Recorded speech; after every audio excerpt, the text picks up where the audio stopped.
barattoota kutaa 8ffaa taataniif qormaata ministirii haala gaariin dareddanii dabruu ni barbaaddanii akkas yoo kan yaadan taate gaaffiiwwan kunniin walumaa galatti kitaaba kutaa 8ffaa irraa walitti qabamee kan isinii dhufeedha jechuudha. Gaaffii kana yoo deebistan gaaffii ministirii shakkii tokko malee deebistan.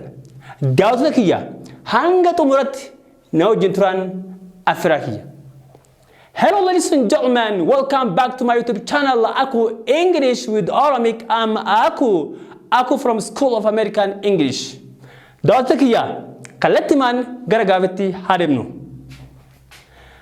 Gaaffiin kunniin qormaata iftaan fayyadamtaniif baay'ee isin waan fedhuuf jalqabarraa hanga xumuratti akka na dhaggeeffattan barbaada. Specifically addetti qormaata kutaa 8ffaaf garuu in general barattoota kutaa 6rraa hanga university jiraniif baay'ee gaaffii fayyadu jechuudha. Kanaaf hanga xumuratti na wajjin turaan affeeraa kiyya. Okay, gaaffii tokkoffaa ilaallu.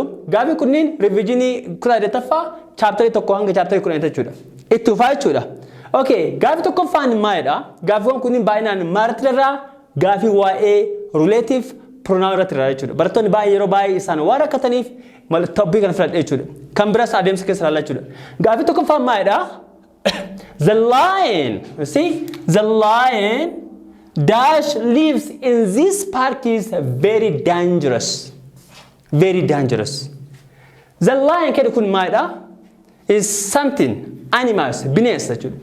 Dash lives in this park is very dangerous. Friend, okay, Lala. Is that sorry. This is home. Okay. Okay. This is home.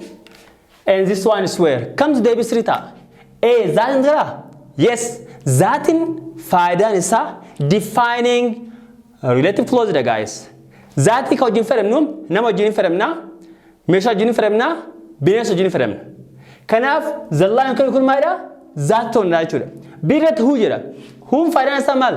Defining relative clause akkasumas immoo non-defining relative clause dha. Kanaaf zaati maaliif fayyadamna? Namaaf fayyadamna. Huumi maal? Defining at the same time non-defining. Defining illee ta'a, non-defining illee. Maaliif fayyadamna? Namaaf qofa fayyadamna. When namo place it after nature. Kanaf the lion can come after the lion nan. Okay? The lion that lives there. Sila bakatana tomatu jira guys. Verbi lives jira chula. Garu matu gala sila hoot gala. Garu kun maida the lion maida. Bineensa waan ta'eef nama ta'u wanta fudhata jechuudha. Kanaaf zaati fi hum faayidaan isaanii baay'inaan wal fakkaata. Asitamo bakka itti fayyadamu kanatti murteessaadha jechuudha. Okay, kanaaf the lion zaatni fayyadamna jechuudha. Faayidaa zaati fi huu bakka kanatti ilaalla nootii barbaachisaa jira isin ibsa jechuudha.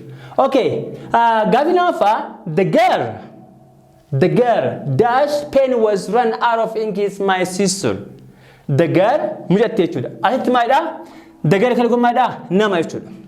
Waan isin beekuu qabdan guys, relative clause maalidha? It describes something or it gives us information about something or about someone. Faayidaan guddaan relative clause dha maadha? Wanta wayii information wayii yookaan immoo karaa nu akeekaa jechuudha. Kanaaf dagara kun karaa maadha? Nama wajjin maal fayyadamna guys? Relative clause keessaa whom akkasumas immoo who nama wajjin fayyadamna jechuudha. Akkasumas immoo which illee who's hin jiru who's illee nama wajjin fayyadamna jechuudha. What's wrong with me? Maata asiyan. Okay. Who's okay. Who nama fayyadamna, whomii nama fayyadamna, whosi nama fayyadamna. Garuu garaagarummaa isaanii ni jiran. Iddoo duwwaa booda maal fayyadamna kan ilaallaa jechuudha. Kanaaf the girl who ni ta'a hin ta'u. Whom ni ta'a hin ta'u.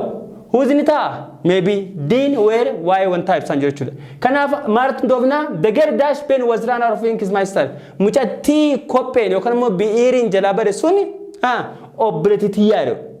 Kanaaf waa'ee obboleettii yookaan immoo waa'ee qabeenyaa yookaan immoo waa'ee ownership kan haasa'u maadha? Huusiidha jechuudha. Huusiin waa'ee qabeenyaasaa. Kanaaf kunillee deebii ta'uu danda'a. Garuu gaafiin kun waa'ee maaliis? Waa'ee qabeenyaa waan haasa'uuf deebiin isaa maal ta'a? Si ta'a jechuudha. Whose? The girl whose pen was run out of ink is what? My sister. Mucattii bi'iriin isii qalama jalaa xumuramsuun obboleettii jechuudha. Qabeenya haasaa jira jechuudha.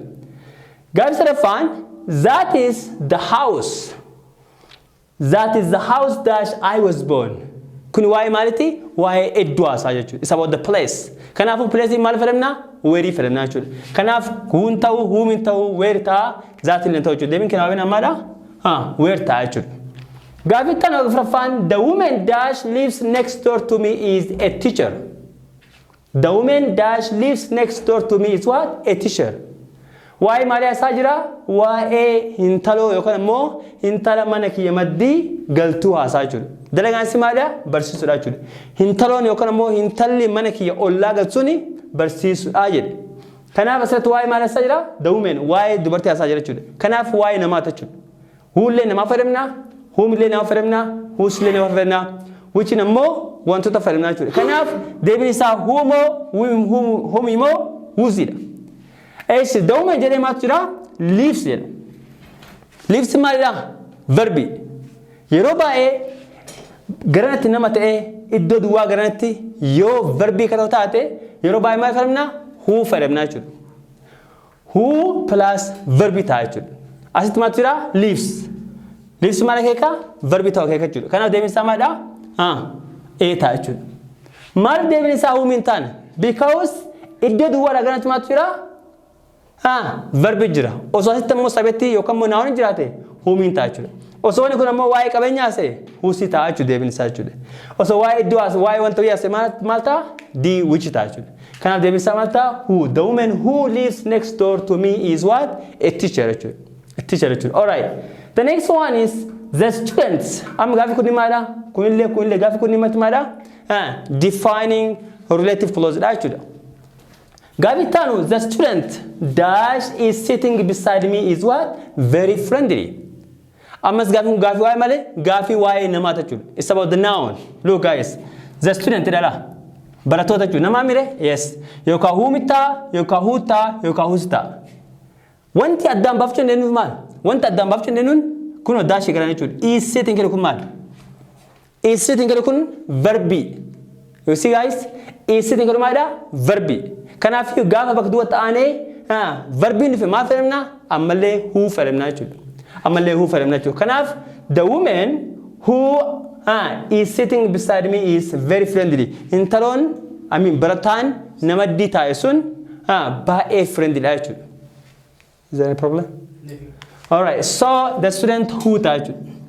The student who is sitting beside me is very friendly. Mucaan namaddii taa'e sun baay'ee friendly dha jechuudha. Who maaliif hin taa'an jechuudha guys? Whom waan hin taaneef iddoo duwwaa garanatti maatu jira? Verbi jira. Is sitting maadha? Verbi. Kanaaf iyyuu yeroo hundayyuu iddoo duwwaatti verbiin haala dhufnaan who ta'a jechuudha. Waa'ee qabeenyaa sunaan immoo whose ta'a jechuudha. Asitti ammoo naawni yookaan immoo sabeetiin jiraanan whom ta'a jechuudha guys. Cool. Kan ittaanu the people ammallee nama. The people that work in this school are kind. Namoonni mana barumsaa kana keessa dalagan maadha? Kind dha jechuudha. Okay, who namaaf hin ta'a? Whom namaaf hin ta'a? In ta'a. Zaati namaaf ta'a? In ta'a. Maal keetti? Defining keetti zaati namaaf hin ta'a jechuudha. Okay, ANC jedha. Jechuun maal jechuudha? Who fi okay, who zaati dha jechuudha. Kanaaf the people jedha. The people work. Asitti maal jira? Asitti work jira jechuudha. Work maalidha? Verbi. Haa ta'uti deebiin isaas exactly kana ta'a jechuudha. Garuu himni kun maalidha? The people kun maalidha? Defining osoo asitti koomaa qabaate deebiin isaa maal ta'a? Ta'a. Asitti koomaa waan hin qabneef maalidha? Defining relative clause jechuudha. Kanaaf defining relative clause irratti zaatii fi huulleen faayidaan isaanii wal fakkaata jechuudha. The people that work in this school are kind jechuun dandeenya. The people who work in this school is what? In this school are kind jechuudha. Kanaaf deebiin isaa kaminni NC ta'a jechuudha. Leen ta'a, C leen ta'a jechuudha. Wanti saddaan beeku qabdan barataa. Zaatii fi wichin tokkuma. Zaatillee wantoota fayyadamna, wichillee wantoota fayyadamna. Bineensa fillee fayyadamna. Garuu garaagarummaa isaanii maadha? Zaatiin koomaa yoomiyyuu hin qabu. Relative clause keessaa zaatii qofattiyyuu yeroo hundayyuu koomaa hin qabne. Kunni martu maal qabaa? Kunni martu koomaa hin qaba. Koomillee qaba, koomallee qaba, koomallee dhiisuun jechuudha. Kunniin hundiyyuu defining illee non defining illee. Zaatiin garuu defining qofa jechuudha. garaagarummaan zaatii fi which achitti jechuudha. Yoo koma si qabaate waa'ee wanta haasa'eetu ifna waa'ee sitti koma qabaate which ta'a jechuudha. Yoo koma hin qabaane zaat ta'a jechuudha. That's it. Sigale? It's very confusing. I confuse you? Okay, I've deceived. Shaggar Park, asalaam. Shaggar Park, comma, dash is found in Addis is a beautiful place. Amma asirratti maal hubanna? Gaaffiin kun gaaffii waa'ee maaliiti? Gaaffiin kun gaaffii waa'ee relative close jechuudha. Deebiin isaa huu ta'a. Shaggar Parkii nama ta'a? Hin ta'u, akkuma keessaa baasan jechuudha. Okay, whichiin ta'uu danda'a? Hin ta'uu danda'a. Zaatiin ta'uu danda'a? Hin ta'uu danda'a. Huumi ta'uu danda'a? Hin ta'u, nama waan ta'an jechuudha. Kanaafuu deebiin keenya B fi C keessaa tokko jechuudha. Yoo asii koma qabaate zaatiin ta'u, whichii malee. Yoo ammoo asii bakka kanatti koma hin jirre maal deebii isaa lachuu ta'uu danda'a jechuudha. Whichiin komallee fudhataa hin dhiisallee. Zaatiin garuu ammoo ka koma qabu hin barbaadu. Foobiyaa koma uumata jechuudha. Komaan jaalata jechuudha. Maal ta'uu qaba sitti qullaa ta'uu qaba jechuudha. Kanaaf gaaffii nu kennamaadha ka koma qabu nu kennan. Kanaaf deebiin isaa zaati moo whichi ta'a jechuudha. Hamsi galee? Qote. All right. Kaitano. The earth, okay? Kaitano. The earth, comma, revolves around the sun, comma, is one of the planets. The earth, comma, A, that, B, which, C, where, and D, whose. Which? Malfentan. Comma is the problem. Zatin maida, zati kakoma magasa maida, non-defining relative clause. None. Kakoma maida, defining of a joke. Can I have them Beta actually. Gavitano, which relative pronouns is used in both defining and non-defining?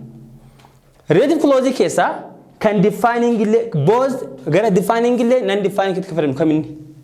A, who, B, which, C, whose, D, all. Sure? Which? Hato. Return message, guys. You know who you? Zati malechud. Zati male, guys. Zati kuma sinjera defining it. Defining relative clause. Kacha have hundini yochuda. Kanaka whom, which, okay, and whose.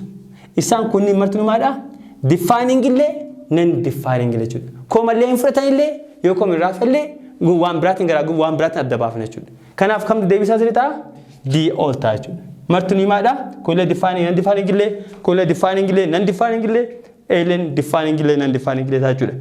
Okay, gavi kunafa the boy comma. The boy, comma, dash, I saw him yesterday is clever. Mucaan an kale argisuni, barata chimada. The boy. Filano samada. Filano sa, A, who, B, whom, C, whose, D, where. Okay? D, where, why do asanjuru? The boy, where I saw him jiramu. C, who's in tau, why kabenya asanjuru. It's not talk about possible asanjiru. Devin can yoka B, yoka A. Akamita damba, guys. The boy, the boy him jersun, okay? Nama. Who fi whom will nama fedem. Egesalemenu, nama fedemne. Bakken with step it on Ralmada, step it to the astrich. I so okay. It do what I know, dash tanema I should. I think Kadem come in. Who damo whom reftan astima sejera astima chajera iddo watane verbin who feremnas jere iddo what pronounin yoka nounin yoka subjective number jere whom is jere kanaf the boy dash I saw him yesterday is clever muchan kale argisuni chimada kanaf devin ken humita mal fennan humita ne matul fejira pronoun sabete whom Kanaf, the boy whom I saw him yesterday is clever. Alright. Kaitanu, the thief dash stole her money was arrested. Okay, the thief dash stole her money was arrested. Okay, A, that. Okay, B, which. C, whose. D, whom. The thief dash stole her money was arrested. May deemi kana maal fakkaata? Hago battera. The thief dash stole her money was arrested. Wuchita wala. The thief which jenna. Which in wantoota fi mere? Kanaafu which in ta'u jechuudha. Eeshi huusita. Ha? Nama huusi nama hin fayyadamna. The thief who stole her money was arrested. Namichi qabeenya ishee sun hidhame. Ha? Ta'uu danda'a? Hin ta'u. Eeshi D, whom. The thief whom stole her money was arrested. No. Ha? Maal hin taane? Namatti?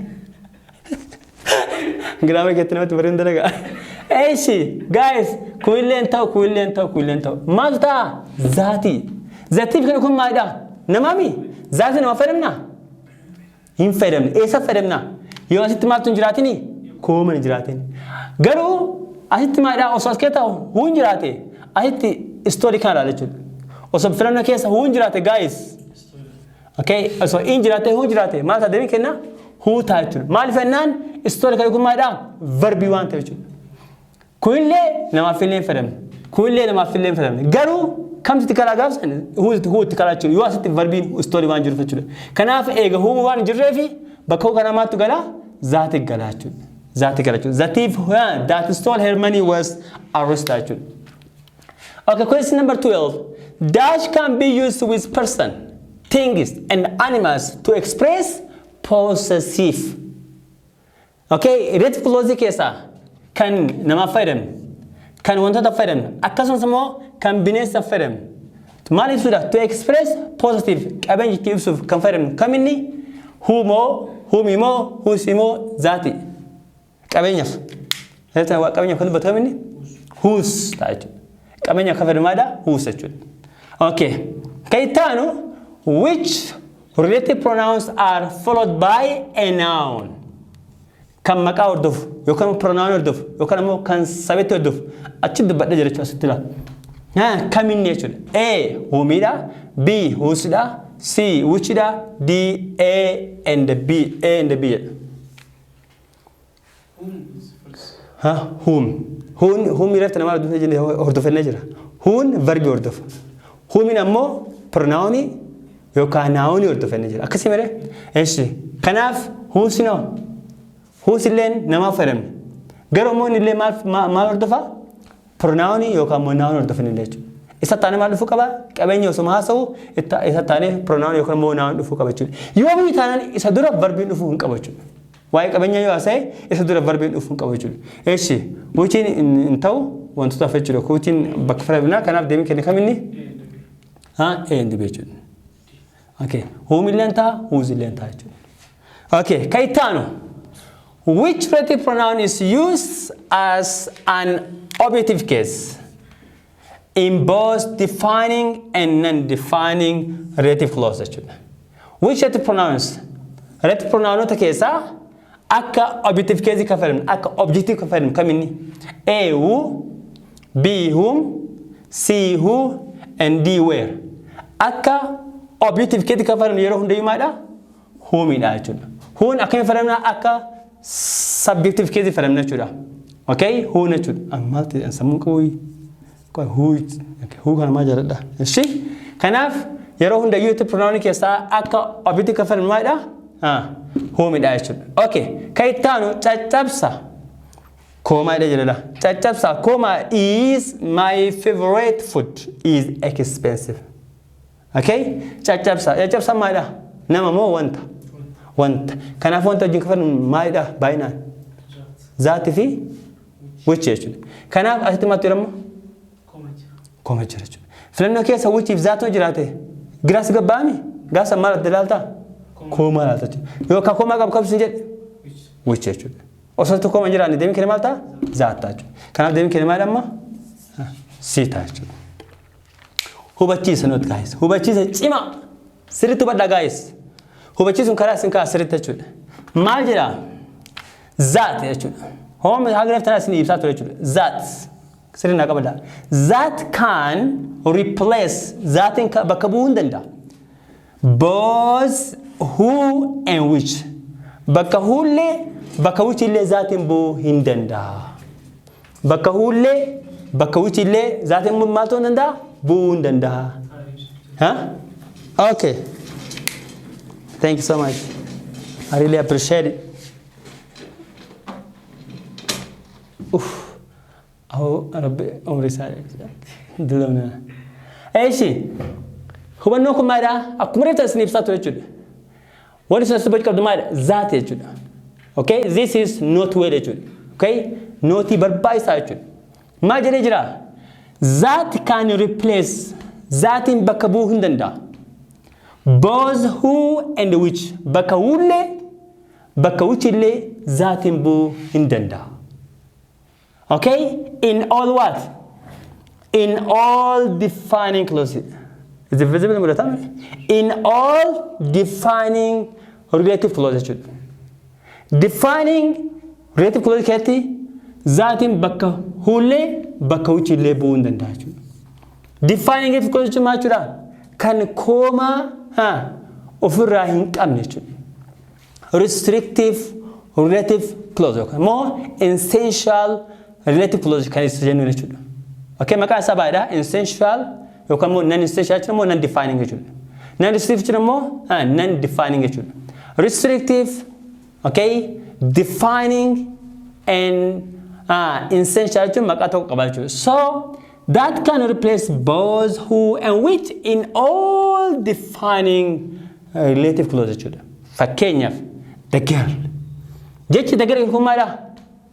Nama akasema kama nama jimal faramna who mifi who sechu osama kasta wo keta mo faida garagaru makaba echune himi kesu murtesa achu the girl who yichu kamsada akasema nama mira who be kama achu garu zat len faramna malif zat len faramne because atma tunjure koma tunjure achu yo koma baktana kabati mairama defining relative clause lamachu kanaf bakoma jirti who fi that lane faida will fakata kamar you guys. So the girl who or that stands at the door is my sister.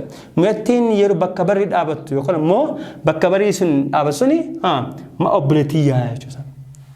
Gawabinan formula can whom who fi who zi kana fakata lala mo formula sa dash nama fol fakata nejra garu dash ganat iddo duwa ganati garagaru masani asti jira Yo kumartu nama fakana dagar kun nama ftamire astile som dagar de okay astile dagar so yele astile dagar so yele wani sadda simba damba fatani mala tokofa dagar yele rae bate yokon muzabo yele rabe bakduwa kanati anse verbin dufnan marga chukabda hu okay bakduwa plus verb yote subjunctive case echu yokon mo subjunctive case pronoun echu kasamatu gala hu tugala echu who plus what? Who plus the verb issue. Akasmo dash plus noun or pronoun. You can more subject. You subject in I na correct na kalu fokta mal faramna objective case faramna chud. Objective jama chuda who mid I chud. Yoro bra who fi who mi garagaru ma sa addete chud. Oso ret pronoun ke alad chud. Akamta garagaru ma ka watsna garse chud yoro ta. Kasra fa mo dash plus noun ايش ناو يعمل لي اكو كان ناو غرو التانسه ما ترفجرا بوزيتيف كيز ديفجر واي ابو ما غافاسه ما فهمنا هو سي فهمت كوين لي بوزيتيف كوين لي ناو دا كوين لي ناو ني غراغر ما ساني مادا كوين ناو ني يوكا بروناوني يوكا مو سبيتيف كيس اكا بكتنت اي وي يوز زي يوكا مو هي شي تيوتي هوميتا اي وي يو زي هي شي تيوتي هوميتا كنا مو فيربيتا كنا مو واي كابينيا واسه ناوني تي مكاتي واي كابينيا يواسه ما فهمنا هو سي فهمنا شو فكان كلامه I made a girl dash can speak 6 language I made a girl dash can speak 6 language أنا متى أفان جالا لك جا حاسبتو أرججرا يوكل ممكن نمجرا A who B whom C whom I mean whose D which تاجل ما مالتا I met a girl dash can speak 6 languages. Which can? Which can? I met a girl. Metti which fudhadha? Heshi deebisa malta who touch. I met a girl who can speak 6 languages. I think the verb mala can jechuudha. Kind bakka maali bakka akka bakka easy ami ari bakka jechuudha. Kanaaf I met a girl whom can speak 6 languages jennu. I met a girl who can speak 6 languages ne haala kanaan fayyadamna jechuudha. Kuni waa'ee binary relative clause jechuudha. Okay. Daawwattoota kiyya. Barumsi hadhaaf qabadhee isin dhiyaadhe kana fakkaata. Itti fufa. Kutaan kun itti fufa. Hadhaaf videoon daqiiqaa baay'ee akkasitti hin baanneef isinillee hin nuffineef hagiruma naa qabadha. Caraa gaarii isa barbaada. Waa'ee kanarratti yoo isin galle dawwalaatee na gaafadha. Lakkoofsi bakka hunda jira. Ammaaf nagaatti. Chaanala kiyya akkuma duraanii subscribe, like, share akka gootan. Barumsi kun barattoota kutaa olaanaa jiraanifillee ajaa'ibatti fayyadama. Abbaan qalbii qabu irraa fayyadama jechuudha. That's all. Bye bye.